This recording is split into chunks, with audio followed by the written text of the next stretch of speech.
Hi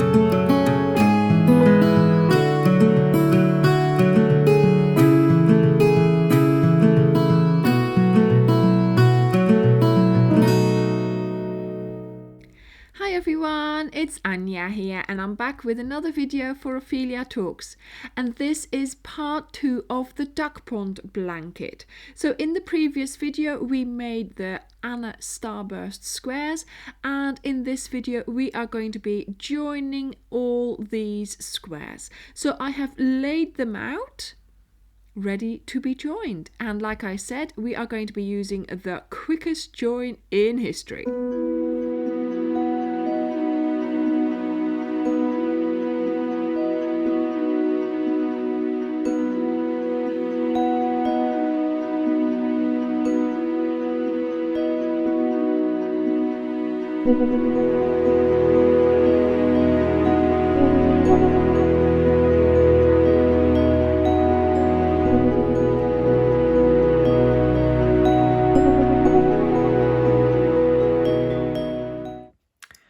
Okay, so let's get started on the joining. So I'm going to join with parchment, and I'm going to just make my slip knot as I would usually, insert my hook, and I'm going to do a chain.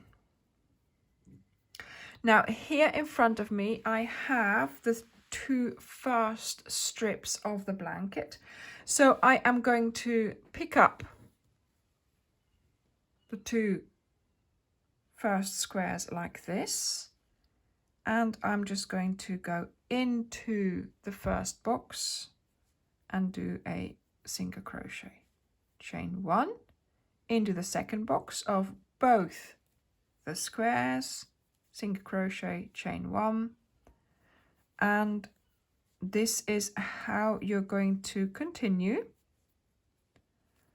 all along the side of these two squares. Now make sure you do not do this tightly, because you're holding them together like this. You want them to be able to lie open and be reasonably flat here with the seam. Okay, so make sure, look, my single crochet is quite big. As you can see, there's quite a bit of space there, allowing for, you know, sort of the movement of the squares when they are laying flat. And so this way you're going to do the whole two first rows basically. So you're going to work your way all the way up through these until you get there. And in between the squares you're going to just do a chain, and then you take up the next lot. But always make sure that you haven't used the boxes twice, okay, because that would spell disaster. There we go, so we're there. So this is my last box. I do a chain, then I take my next two squares, and here we go, insert into that corner one and insert into that corner one. Where is my yarn? And off we go, single crochet into the boxes, chain 1.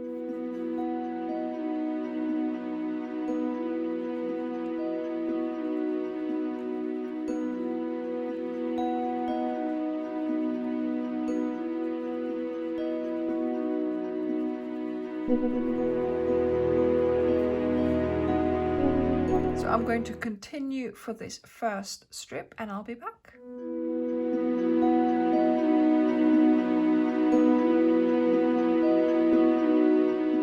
So I'm just finishing my last few stitches here of doing my first strip. There we go.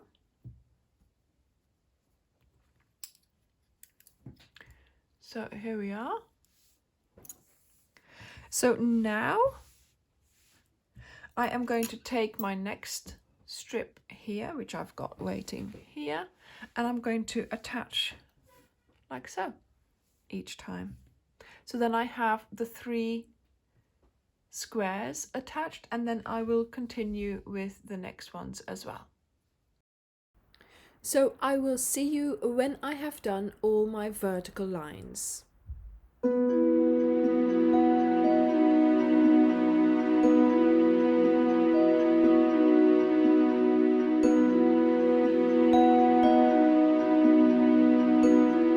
Okay, so after crocheting together the strips in the vertical way, I then turned my blanket and did the other direction, the horizontal lines.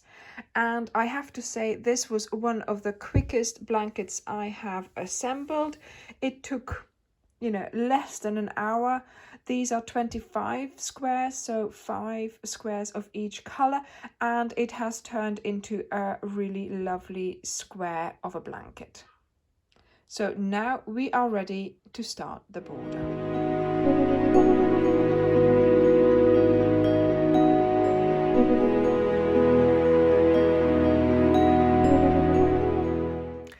Okay, so let's get started. I am going to use parchment as well for the first border, so then it ties in with, of course, our seams here. So you make your slip knot, and I'm going to show you starting here so I can show you what to do in the corner straight away. So I'm going to get started by doing a yarn over, and I'm going to go into one of the boxes, and I'm going to do half double crochets. Now, I've got several tricks for ensuring that your blanket is going to have a flat border so that the border doesn't ripple up, and one of those is the half double crochet. The half double crochet is not as tall as the double crochet, and it just helps with avoiding a ruffled border. Now, this one here is in a box. We really should be putting 2 half double crochets per box, but that's too much. Again, one of my rules is do not put too many stitches. So try to put as few stitches as you can possibly get away with. So per 2 boxes, I'm putting 3 stitches. So 1, 2, 1, 2. That will, ensure, first of all, that your border is going to be flat, and that will reduce the amount of stitches as well that you have to do. So that's a good amount of stitches to put there. So then you get to the corner box, and here I am going to do 2 half double crochets, 2 chains, and then on the other side of the box here, I am going to put another 2 half double crochets. There we go. And you've made your corner. And once again, here we've got the same boxes. So I am going to do 1, 2, 1, 2. And this is what you're going to do all around the blanket. I will meet you when you get here.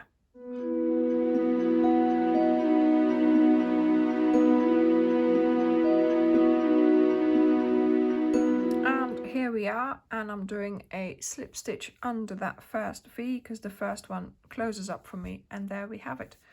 That's the end of our first row of our border.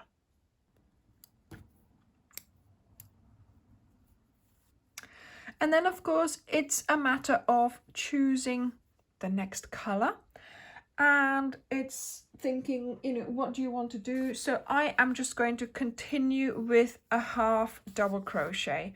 It's the best one to, make sure that your border doesn't go wavy. And yeah, I like the combination of these colors. So I'm just going to get started with my slip knot and with a yarn over, insert, and I'm doing a half double crochets again. And of course, this time I am picking up the V's of the stitches that I've just done. As you can see, I started a little bit back from where I finished there. That's always a good idea. So you go over that straight away. And of course, you'll have to sew in some ends, but That's for in a moment when I see what my border is going to be looking like, you know, just to make sure that the color combination that you are doing is looking right. So you do your half double crochets into the V's, and when you get here, of course, into that corner, I am going to do my 2 half double crochets, my 2 chains, and my 2 half double crochets. There you go. And of course, this way you just continue doing your border. I will see you when I get to the end of the pistachio round.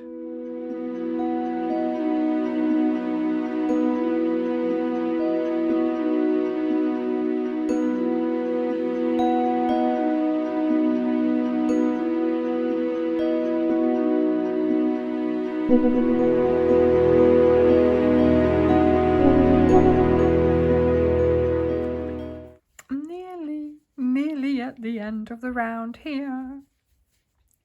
Yes, last stitch, then go to that first one that you did there.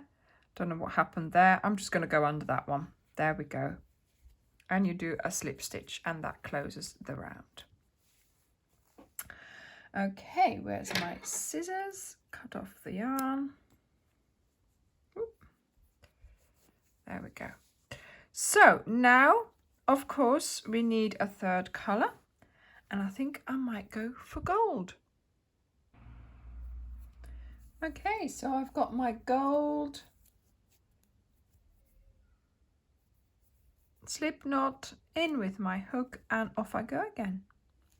I do like borders because they're sort of like mindless crochet, aren't they? Sort of at the end of a project where you're just, you know, had to think about it a little bit. So yeah, I'm enjoying this. I will see you in a moment.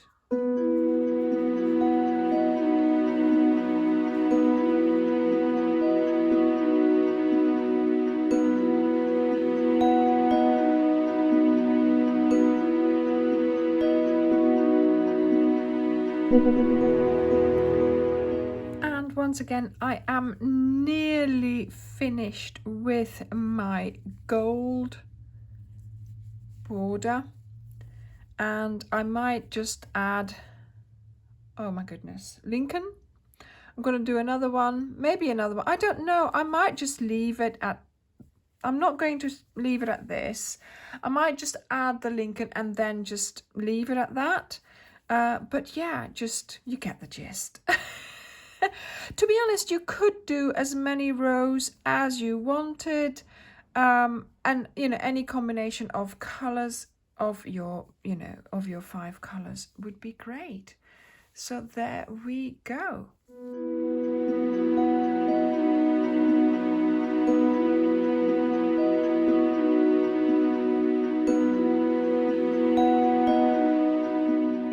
Oh my goodness, here we are. I am really liking this look of the border, and I think I will leave it at that. And yeah, I would say meet me at the duck pond.